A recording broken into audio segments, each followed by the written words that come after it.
I've come today because I think this is such a key conversation. There's an incredible audience here of global companies, investors, people, small, medium and large companies in the sector. And for what it's worth, I think this building is one of the most exciting. I call it Life Science House. I know it's called Victoria House. But the life science sector in London, I think, needs a club, a Soho house for life science. And I'm not going to rest until this place becomes that. And if you haven't had a look around, please do. It is utterly extraordinary. It's a wonderful site, right midway. Soon be part of something much more exciting, which is that growing global Cambridge Life Science cluster, and with GSK there and extraordinary heritage of space and skills. It's just wonderful to see how that has taken shape, and I really congratulate you on it. It's another reason for coming back.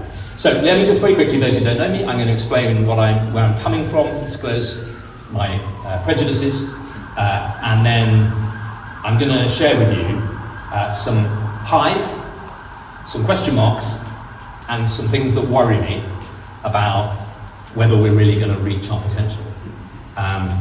But let me just start by saying, I think this is the most exciting moment in life sciences.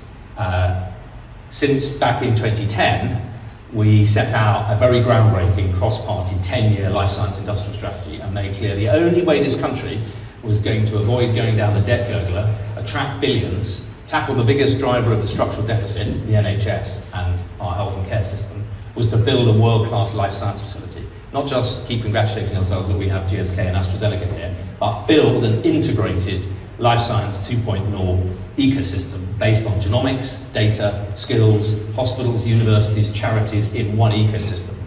And we've come a long way. And I think at the moment, a lot of those developments are coming to fruition. And as a global trade envoy, if I had any money, I'd be investing in the UK life science sector right now because the global market is huge. So, background disclosure, I left Cambridge in '89, so I'm one of the lucky generation who had their university paid for and an easy career path straight into, if you had a decent degree, straight into easy jobs. Not like that for the young today. I did 16 years in VC, started my own little company, went back up to Cambridge, got thrown into a failing tech startup, the best and worst year of my life. Then I was headhunted to join the UK's first biomedical venture startup house. We had 50 million to build 9 companies in 3 years, 6 of us in Jermyn Street, 3 phones each, and extraordinary experience. So I was the interim CEO of 7 of those companies, lost most of my hair, and built them and handed on to proper managers from pharma, who often didn't know how to run a startup, but that's a different point. And then I went to run our last big startup. I'd led the 6 million round. It was early AI. I mean, by today's standards, it was an algorithm with an elastic band. We were looking at the pharmacopoeia of failed medicines. Most of you know most medicines have a bell curve, no impact, slight impact, better impact, optimal impact, less optimal, even less optimal, hair loss, vomiting, diarrhea and death. And traditionally, the industry has sold drugs, one size fits all, you clip off the ends, then take it if you're pregnant or a fat ginger bloke with a beard, and reduce the dose. It's a terrible way to do drug discovery. And my argument was the better way to do it is to really create an ecosystem where the patients, with their data and their both genomic and phenotypic data, can come forward and say, I'm suffering from a rare disease, I'm suffering from, and please can somebody help me? And create those ecosystems so industry doesn't have to go through 15 years, $2 billion, 80% failure rate to discover a one-size-fits-all drug. It doesn't actually. But can work quickly with the key patient cohorts and get through the system much more quickly. So that was my mission. And after Amedis, we rescued 3 drugs, reprofiled them, developed the AI system so we could work out which drugs. We tweaked the chemistry, repatent them, and then sell them back to the people who put them in the bin with a much more accurate pharmacogenomic labeling. And then we sold the business to Takeda. And then I became an irritating, outspoken champion of a slightly different model of UK biomedical venturing. There is a place for the get-rich-quick, biotech, pharma, float model, but we were playing one club golf. It's one club. And my argument was that we really, as a country, should be doing more to play to our strengths and create integrated academic health science ecosystems. And I spent 6 years going around the country putting those together.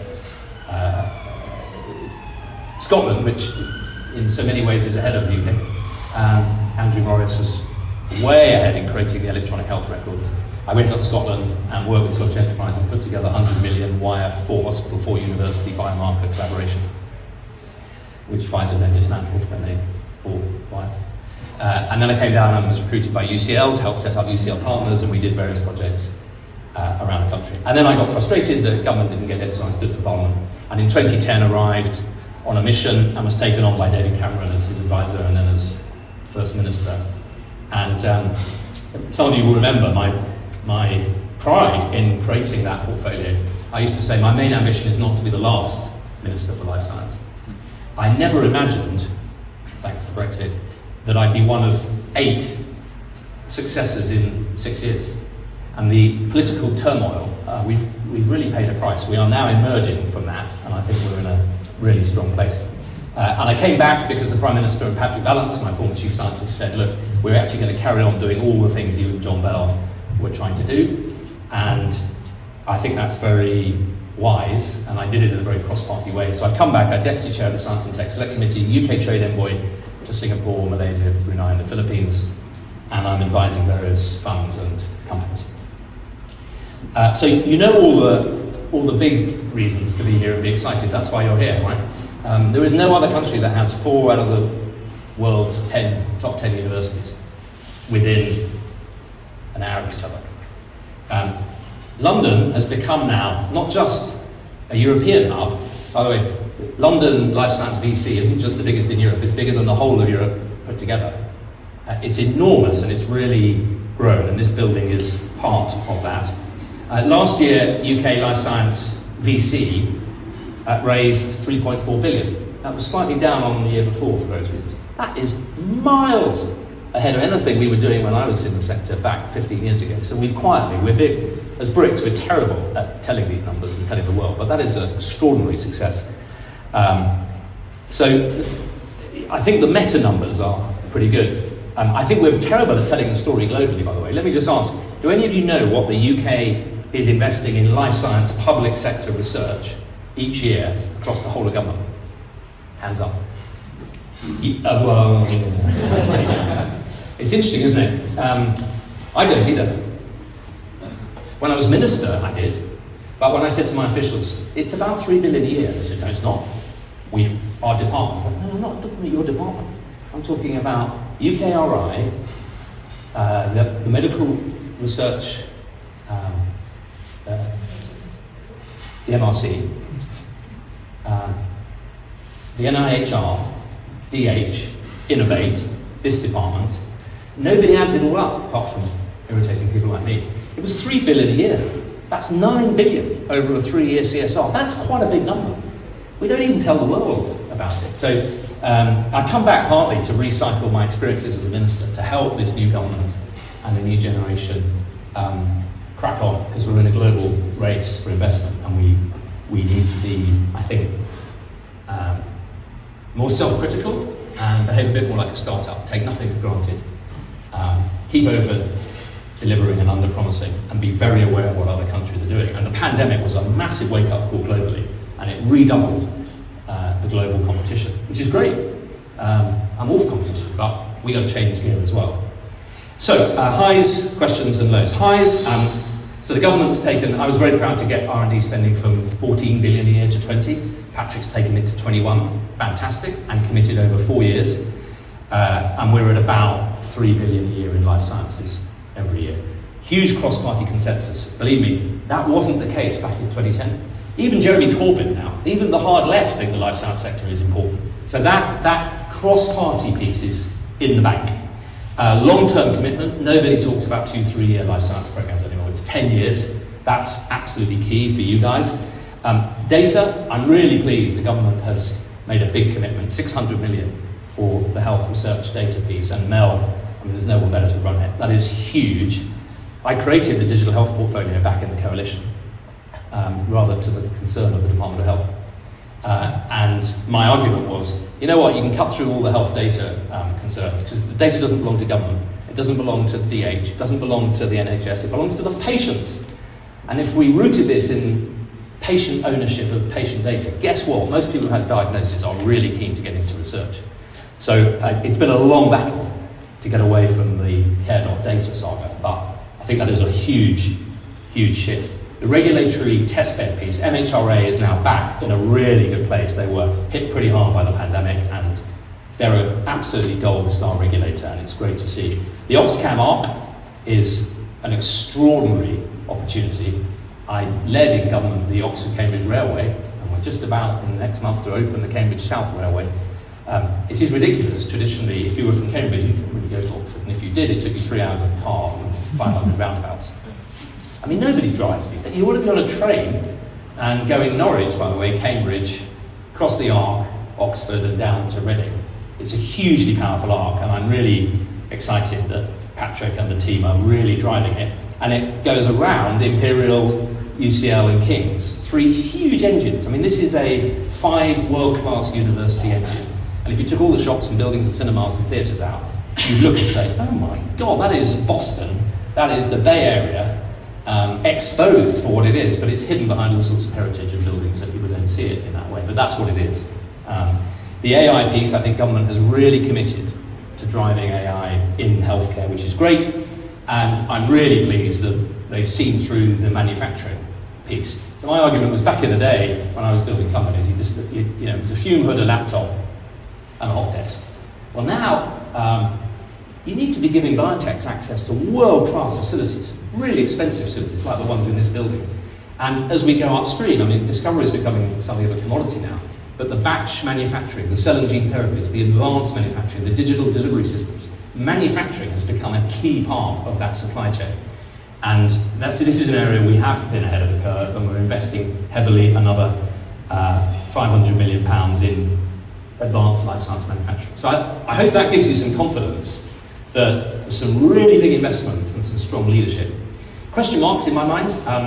The scale-up piece is the big one. We've become America's greatest incubator. We take all the risk, invest in world-class science, build great companies, and then give them to the Americans for nothing, and they stick 3 noughts on the end and float them on NASDAQ. Well, the good news is we have in London a global financial headquarters, and the bad news is over the last 20 years, if I told you that the amount of the UK pension pot is about 5 trillion invested in UK companies, well, the percentage has gone from 50% to 3.5%.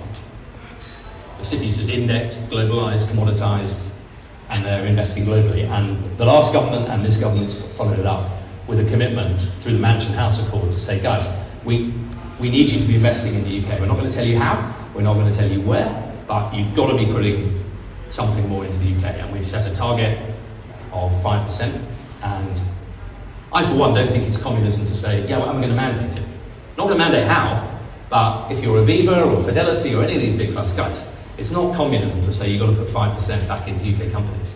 What would be is we could tell them how. And there are some wonderful LTAFs, long-term asset funds emerging. We've got 5 to 10 really classy investors, Kate Bingham and others.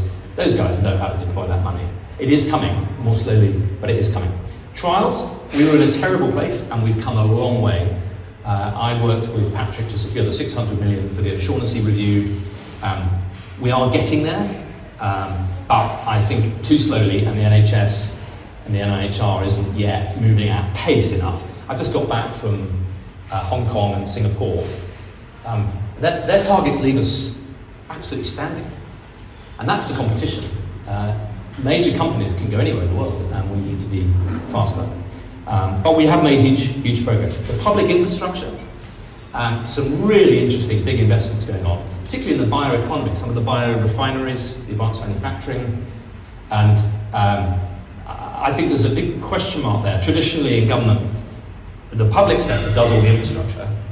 Treasury loves to hand out capital money, but don't do revenue. So what do? You end up in governments building white elephants that are unmanned, unstaffed. We've done it over and over again. And I'm pushing a model where government puts some public money in, but we anchor it in the catapults and in the private sector, so that these are public sector research facilities that little companies can access, not manned by civil servants, but manned by experts in the sector, creating that public-private interface. Europe, yeah, it's 10 years since Brexit. I'm still recovering. I'm the only minister who's fired twice for Brexit thought crimes, resigned twice on principle, and hired 5 times because people understand this mission, but it's been pretty bruising. And I'm really pleased that the government are now looking to just lock down a better relationship with Europe. And I think there's a sweet spot where we're active collaborators working with Europe. I would be reluctant for us to give up the regulatory advantage. I'd like us to be showing Europe how you regulate digital health, AI in healthcare, cell and gene therapies and genomics. Take the risk, quicker than 27 countries can, but designed to create a lit runway into the European market. And that shouldn't be beyond the wit of British statecraft. I fear it is, but it shouldn't be. Clusters globally, these amazing clusters. When I go around the world as trade envoy and tell the story, people are amazed. They haven't heard the story. So I don't think we're yet punching enough, really. And when I went to see Mubadala Health and what the Abu Dhabi Investment Office are doing, it's very clever. They're building an advanced Formula One healthcare system. Cell and gene therapy is liberated from the difficulties of a 100-year NHS legacy system. And a lot of British expertise in there. But when I went and really had a look, all the cell and gene therapies are coming from the Cleveland Clinic. They're being manufactured and shipped over in a plane. We should be talking to our cell and gene therapy catapult. We should be doing the small batch manufacturing, the advanced cell and gene therapies for 3D printing. That's a huge opportunity for UK expertise, and we're not focused enough on getting our centres of excellence globally. Leave aside Hong Kong, that's another whole story. And the academic health science networks, which I created back in the coalition, the idea there is wonderful to have a tertiary research hospital like Cambridge. But I can tell you, because I grew up there, there's almost nobody ill in Cambridge. I mean, everyone is hyper fit, hugely, all cycling, swimming, wild swimming, and what we need to really deliver this vision is the Glasgow patient day. I mean, Glasgow has shockingly high incidence of the big comorbidities. And that was why I set up the AHSN, so the Cambridge tertiary, or the Imperial, or the King's, is connected to patients. And I can tell you as an MP in mid-Norfolk, it's only 40 miles from Cambridge, it feels like 140 years. Very few of the patients there get any chance really to get into research medicine. They'd love to. So I think that is really important, and it's still too bureaucratic, really. And the really critical stuff, the NHS could be a great engine for this revolution. I have to say, having been into DH, battled the system, been fired for my efforts, the NHS culture is still very top-down, we do health. We do health to the people of this country, and they should be grateful. I beg to differ. I think the NHS isn't doing health terribly well. We've got huge population health problems. I'd turn it on its head and say to a city or a county, a place at scale, these are the health outcomes that the Treasury has delivered over the last 20 years compared to the rest of the world. We're flat. Some areas we're getting worse. This is what we're spending. If you in Norfolk or Cambridge or London can deliver better outcomes, you can keep half the saving. By the way, if you can attract more than we're attracting into the life science sector, you can keep half of that extra as well. You'd unlock huge incentives. But at the moment, the NHS is locked in a kind of, it just begs for money to see off the 24/7 burning red. And in my part of the world, I've got 3 hospitals in Norfolk. They're all full of little old ladies who'd rather not be there. Bad place to be as well. And there's no incentive to build the facility care homes. There's about 150 beds being blocked. It's not their fault. The minute you create incentives, the chief executives get together and say, why don't we build a community care centre, release the beds, why don't we do some research medicine? So the incentives aren't really there in the system, much to the frustration of great people trying. 2, the NIHR, National Institute for Health Research, one of the golden gems of our ecosystem. When I was minister, they were at about 900 million a year, and the MRC was at about 800 million a year. The NIHR, because it's in the NHS, is now 2 billion a year. The MRC is at 600 million. To be fair, UKRI is spending some other money. So the NIHR should be at 2 billion a year funding these amazing clinical research facilities. When I go around them, they're often empty. Why? Because the priority is treating patients through the plastic swing door. So I'd like us to create a global NIHR accredited clinical trials training.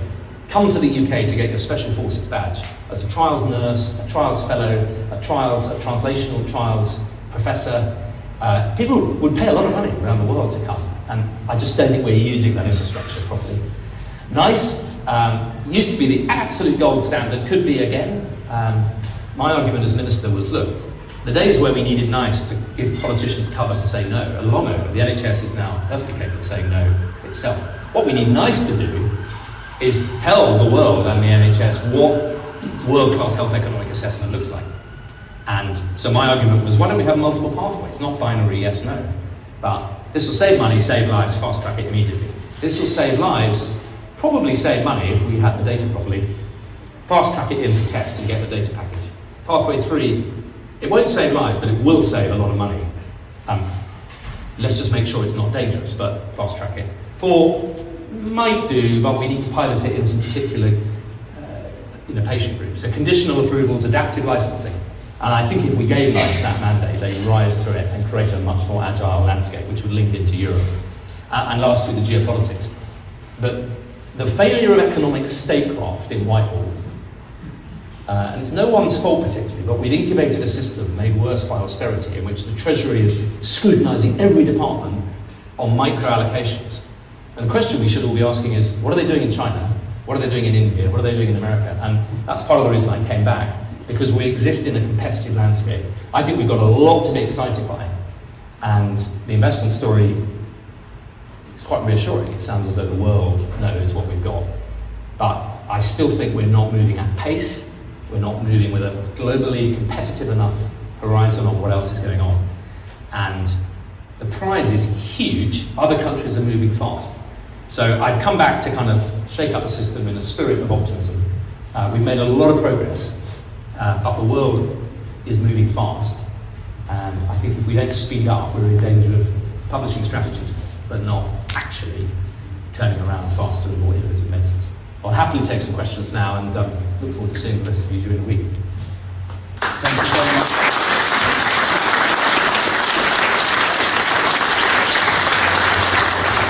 Do you have any questions, please? Yes, we have one over here. Can we have a mic over here, please? Shall I take a few and then... Okay, let's take 1, 2, and 3. That's order then. Okay, first. Can you just say who you are in case you're an official in the Department of Health? Just so not an official partner, I'm an in-house lawyer in the life sciences sector, very large company. I did have dealings with you, but that's a separate thing. I just wondered why it is that we're, in a positive way, by the way, I hasten to add. I just wondered why we're so bad at telling the positive story about the UK life sciences. It's a question I've been asking myself for about 15 years. Why is it, George, that you think we don't do that well enough? Great question. And Samir, I think.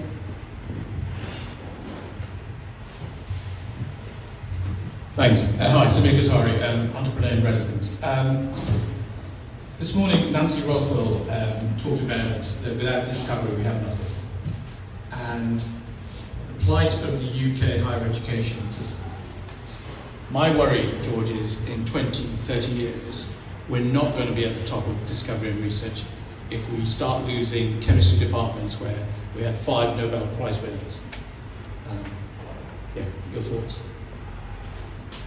Let's keep going. I'll try and take... Can we take those 2 first, and then we'll get the mic over there. Thank you.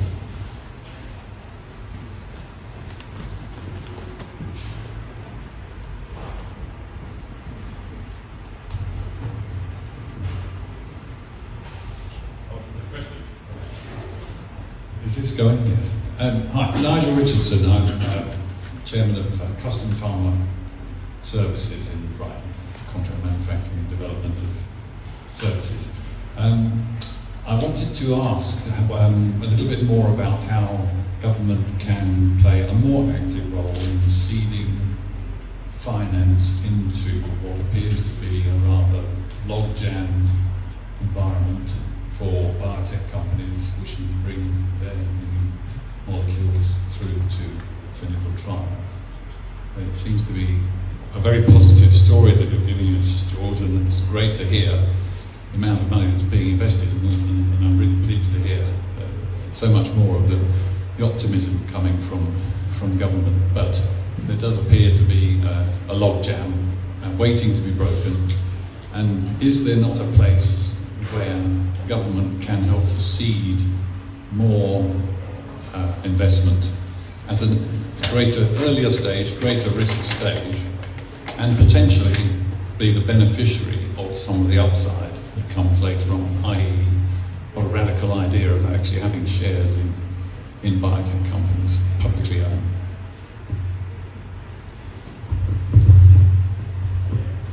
Any more? I'll take those three. Thank you. Great questions. Why are we so bad at telling the world? It's a great question. Well, firstly because we're British and we think it's sort of what the Americans do, but a more serious answer is too few people in government have ever had to build a business and sell and attract and think about the competition in the market. It's in my DNA, just because I was unhireable in a law firm or in a bank. I'm an entrepreneur, and that's what entrepreneurs do. They're constantly looking. So you have to be in a mode of, how do I attract money? What's my USP? And the best entrepreneurs are very competition aware and always refining. I just think there's too few people in Whitehall or government who've done it. Not nobody, by the way. You sometimes hear Reform say, none of them have ever. That's not true. And one of the things, there's a lot of things that would help, but one is, I think, secondments in Whitehall. So when we created DCIT, again, I've been lobbying for a Department for Science, Innovation and Technology for years, but it seemed to me an opportunity. Why don't we, instead of just doing the usual Whitehall shuffle, and everyone apply, and no one ever gets fired in Whitehall. And I'm not anti-civil servant. There are some brilliant civil servants, but the good ones will tell you, it'd be nice if it was a bit more meritocratic.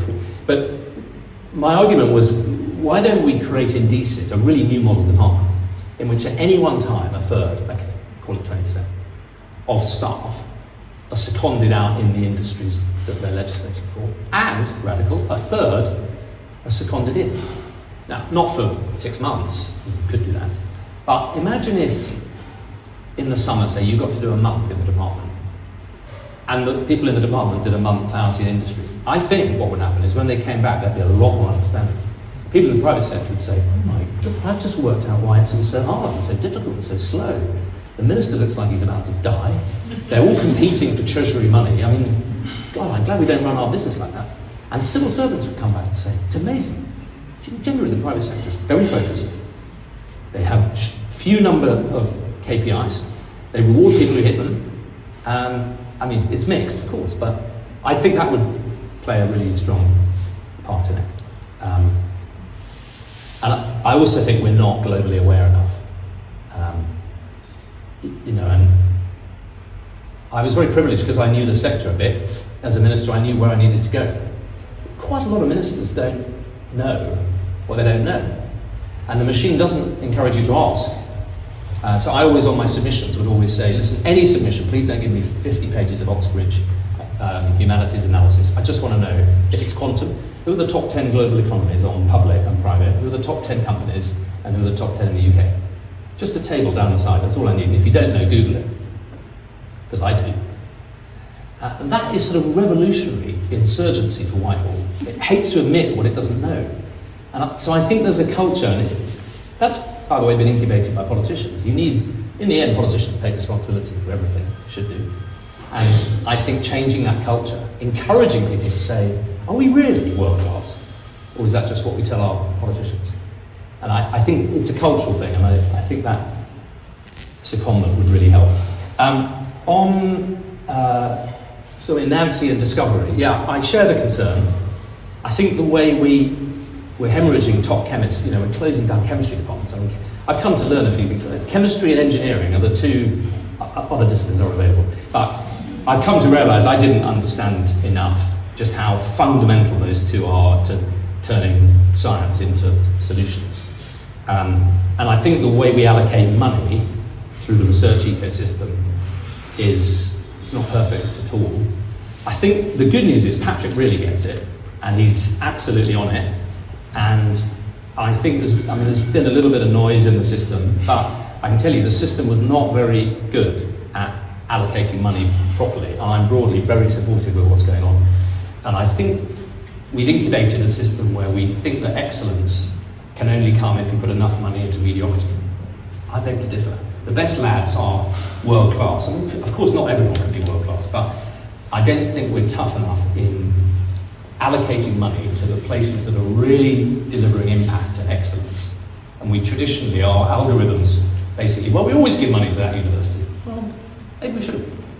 And there's some amazing universities. Northumbria has shot up the league table from 42 to 15th in the research assessment exercise. Well, I think we should reward them and just put a rocket under some of the others. So there are some reforms, but I think Nancy's right to flag it. I'm very confident in Patrick. We have somebody who really gets the importance of the discovery piece. And on Nigel, on your question about how do we support, look, I'm going to be a bit controversial. Government loves to announce that it's giving money to people because it's a sort of surrogate for success. But I think there's three things I would suggest. The best thing we can do to create the ecosystem for biotechs and to raise money is create an innovation uptake, so that if you've got an innovation, it's likely to get tested, adopted, and used in the system. That's harder work than announcing we're giving some money to a company, but it's really what we need. Secondly, when you are in the business of giving money, one of the things I'm most proud of, I invented the biomedical catalyst in 2010. It just seemed to me the sector was on its knees, we needed to move fast. It was really simple. If you're a UK biotech and you've got a patented innovation, you've got a sun-globe commercial partner, you're beyond research, you've got a commercial end case, we'll 50-50 match fund it. We got about £180 million out the door in about 12 months. And it was quick. And the civil servants didn't like it because they'd rather spend months triaging the criteria. I was like, no, it's really simple. If you get 5 ticks, you just get the money. We don't need due diligence. And I think we've lost a bit of that. And then thirdly, tax. I mean, I never thought I'd be cheering Gordon Brown on as a great entrepreneurial tax reformer, but we've come a long way backwards since those days. And I would be urging Rachel Reeves to just recognise that, CGT, if you're building a company, not just building a company for more than 5-6 years, I'd have no CGT when you sell it. I'd then pass that on to the mid-caps and to the city. If you're investing in companies, UK R&D companies based here, and they're in it for the long haul, no CGT for you on the profits either. I mean, a few tax incentives, I think, would really create a bit more ambition. But you need to do all of them. You can't just have the tax without the NHS uptake. Thank you, George. That was really, I think I was watching people in the room that, really taking in everything you're saying there. Really interesting perspectives from your early days, but also what you're now seeing, and particularly the opportunities for early stage companies and the arc from right the way through St. Norwich through to Reading. Thank you I know you've got a lot to do today. Thank you very much for coming to be with us and giving us your insights. George Freeman.